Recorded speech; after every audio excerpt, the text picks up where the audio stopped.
Hello hello hello hello everyone, very good afternoon and welcome to Khan global studies. बहुत बहुत स्वागत है आप सभी का आज के सेशन में। मैं हूं आपकी इंग्लिश फैकल्टी जूही ज्ञानचंदानी और आप सभी का तहे दिल से स्वागत करती हूँ। उम्मीद करती हूँ कि आप सभी बिल्कुल स्वस्थ है, मस्त है, अपने अपने घरों में सुरक्षित है और एग्जाम्स की तैयारियों में लगे हुए हैं और आज रिविजन करके आए हैं, है ना?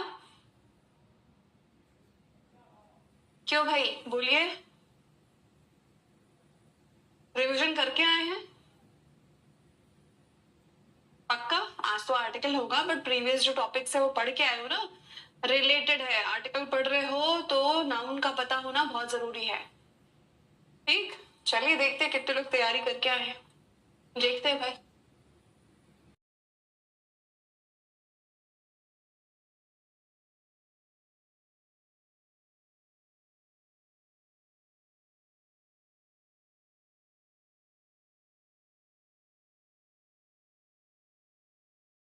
बहुत बढ़िया किया, पूरा पढ़ लिया, बहुत अच्छा किया।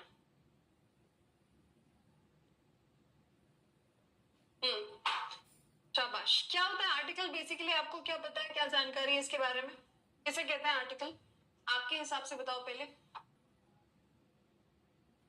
दो होते हैं, अच्छा। तीन होते हैं, ओके। नाउन से पहले आता है।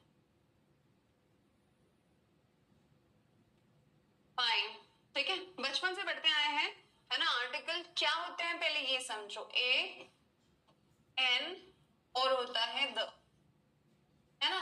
ये आते हैं दो ही कैटेगरी में। आर्टिकल दो तरह के होते हैं, ये तो एक जैसे हैं, जहां ए आएगा वहां एन नहीं आएगा, जहां एन आएगा वो ए नहीं आएगा। दो कैटेगरी में डिवाइडेड है, जिसको हम कहते हैं डेफिनेट और इनडेफिनेट। ये क्या है? ये इनडेफिनेट और ये डेफिनेट होता है। समझे? क्लियर हुई बात? डेफिनेट और इनडेफिनेट दो तरह के आर्टिकल होते हैं। और आर्टिकल का काम क्या होता है? बेसिकली आर्टिकल सिर्फ और सिर्फ नाउन के पास ही यूज होता है, नाउन के पहले ही, है ना? नाउन से ही इनका लेना देना है, नाउन के पहले ही आएंगे। फिर यहाँ पे कुछ लोग का कहना होगा मैडम नाउन के पहले तो एडजेक्टिव भी आता है और एडजेक्टिव के पहले आर्टिकल देखा है हमने, अ ब्यूटीफुल गर्ल, है ना? मैंने बोला अ ब्यूटीफुल गर्ल, तो गर्ल नाउन है, ब्यूटीफुल एडजेक्टिव है, ए तो एडजेक्टिव के पहले आया। इतनी गर्मी है कि मेरा चश्मा फिसल रहा है।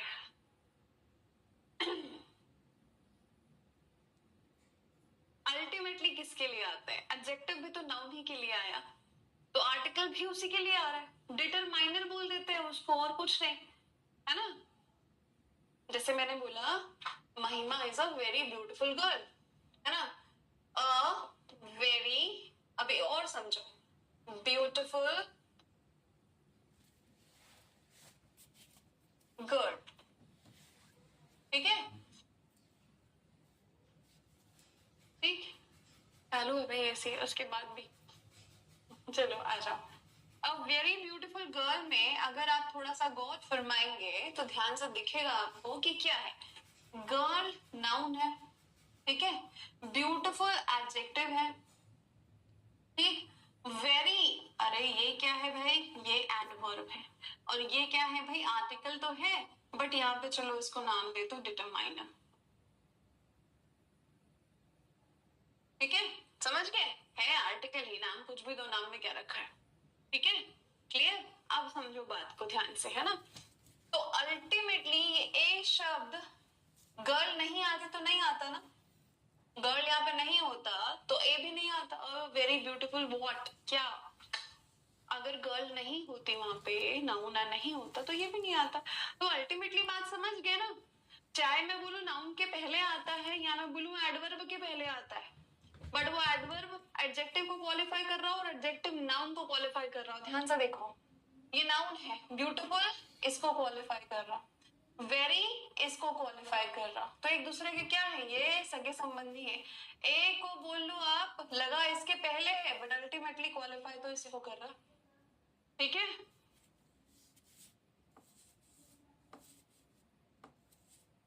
समझे बात को?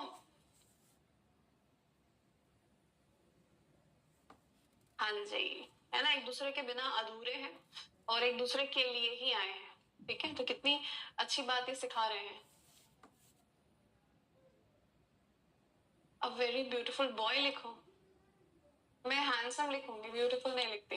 ठीक है, चलो ओके, समझ में ये बात। तो डेफिनेट आर्टिकल और इनडेफिनेट आर्टिकल, अगर आप बोल रहे हैं 3 आर्टिकल होते हैं तो भाई साहब गलती कर रहे हैं, 2 ही आर्टिकल होते हैं। ए और एन तो एक ही कैटेगरी में आता है और होता है द। अब हमने बचपन से सुना है, कितने लोगों ने आप में से सुना है कि जहां पर भी आपको दिखता है ए ई आई ओ यू, वहां पे लगा दो एन। कितने लोगों ने ये बात सुनी हुई है? Just raise your hands. जहां पर भी आपको दिखे ए ई आई ओ यू वोवल, लगा दो भैया एन। बचपन से सुना है कि नहीं, पहले ये बताओ। सुना ना? सभी ने सुना, मैंने भी सुना अपने बचपन की। तो हमारे जमाने में भी है ना, एकदम भीड़े स्टाइल। यस, सुना मैंने भी। बट क्या जो सुना वो सही है? हाँ जी, क्या जो सुना वो सही है? सवाल आता है अब यहाँ पे। एग्जैक्टली हमें इस बात से मतलब ही नहीं होना चाहिए कि पहला लेटर क्या है, चाहे वो ए हो या जेड हो। ठीक है, आई हो या एक्स हो, कोई मतलब नहीं। समझ गए?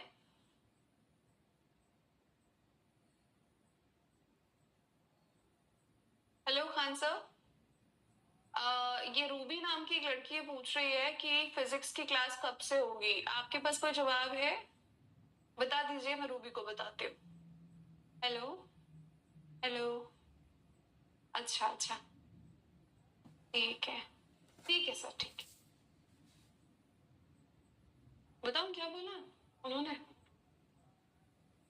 उन्होंने बोला रूबी को बोलो पहले इंग्लिश पढ़े, जो क्लास जब होगी तब पता चल जाएगा, ऐसे खोपचे में नहीं होगी क्लास।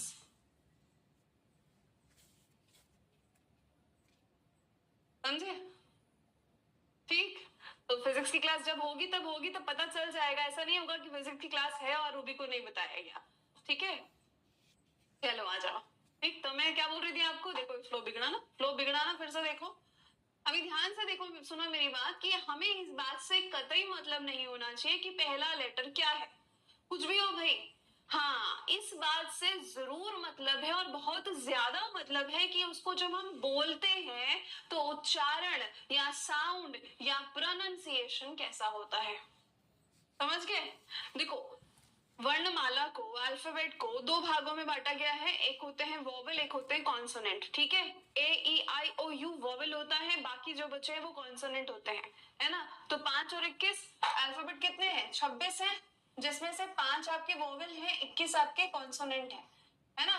वोवेल में क्या क्या आता है? आता तो ए ई आई ओ और यू है, बाकी जो रिमेनिंग है वो किस में गया? आपको मतलब इससे नहीं होना चाहिए। साउंड को सुनो, सिर्फ साउंड को, ठीक है।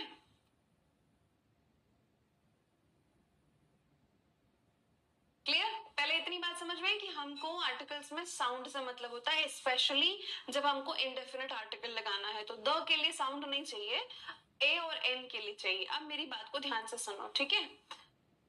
हाँ, अब मेरी बात को ध्यान से सुनो कि मैंने तो बोल दिया साउंड, अब कौन से साउंड में क्या लगाना है ना, मैंने बता दिया साउंड तो है भाई। तो जहां पर भी आपका जो नाउन है उसका साउंड अ आ ई ओ औ अम अहा तक आता है ना। साउंड अगर वोवल का है, स्वर का उच्चारण होना चाहिए। लेटर क्या है इससे मतलब नहीं है, सिर्फ उच्चारण से मतलब होगा, साउंड से मतलब होगा। तो वहां पर आप क्या लगाएंगे? आप एन का इस्तेमाल करेंगे। ए कभी नहीं आएगा, वो बनता भी नहीं है। चलो ठीक है, छोटा सा एग्जांपल लेते हैं ना। मैंने बोला एप्पल, अभी एप्पल को बोलते समय साउंड कैसा आ रहा? एप्पल, है ना, कि ए का साउंड है, ठीक, मतलब वोवेल साउंड है। अब अगर इसके सामने मैं बोलूं ए एप्पल, तो लग रहा कि गाली दे रही। ए एप्पल ये क्या है? एन एप्पल होता है। क्या होता है? ए एप्पल, ऐसा बोला जाएगा? ए अम्ब्रेला नहीं, है ना, ऐसा लग रहा है एकदम बदतमीजी से बात हो रही है। ऐसा छोटू, ए छोटू तेरा, ऐसा वाली बात हो रही है, ये नहीं होना। ठीक है, आप साउंड डबल रिपीट कर रहे हो, ए कर रहे हो, ए कर रहे हो, वोवेल रिपीट रिपीट नहीं होगा, समझ गए? वोवेल का जो साउंड है वो ऐसा रिपीटेशन नहीं करना चाहिए, इसीलिए एन का इस्तेमाल हुआ, एन एप्पल। अब देखो बोलने में कितना बढ़िया लग रहा है, एन एप्पल, एन अम्ब्रेला, है ना? समझ में आई बात? अरे हाँ बोलोगे, नहीं बोलोगे? ठीक है, हालांकि यहाँ पर है भी वॉवल और साउंड भी वॉवल है, बट चलो मैं ये ले लेती हूँ एक और एग्जांपल। मेरा ये शॉर्ट फॉर्म है एमपी, मेंबर ऑफ पार्लियामेंट जिसको हम बोलते हैं, ठीक है? एमपी मेंबर ऑफ पार्लियामेंट,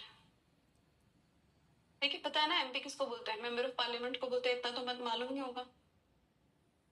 अब मैं इसके पहले क्या लगाऊं, एएमपी, एएमपी कैसा लग रहा है सुनने में, एएमपी, है ना? बहुत ही डिसरेस्पेक्टफुल सा लग रहा है, आया ना? और लगेगा भी नहीं ना, एनएमपी आएगा भाई। अब बोलो मैडम काहे, ये तो कॉन्सोनेंट है, तो अभी तो वही बात बोली थी मैंने, साउंड साउंड और साउंड, एमपी, ए वाला साउंड आया वॉवल साउंड कहते हैं, अब इसीलिए यहाँ पे एन आएगा। इसी को मैं बोल दूं मेंबर ऑफ पार्लियामेंट, है ना? इसी को मैं बोल दूं मेंबर ऑफ पार्लियामेंट, तो वहां पे अ आ जाएगा, मतलब like a member of parliament बोल सकते हैं।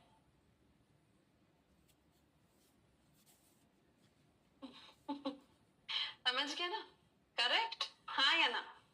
यहां तक की बात क्लियर है? तो ए कब लगाना है, एन कब लगाना है, कोई दुविधा कोई दिक्कत बोलो?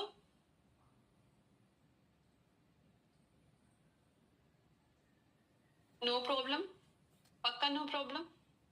How sweet Sweety.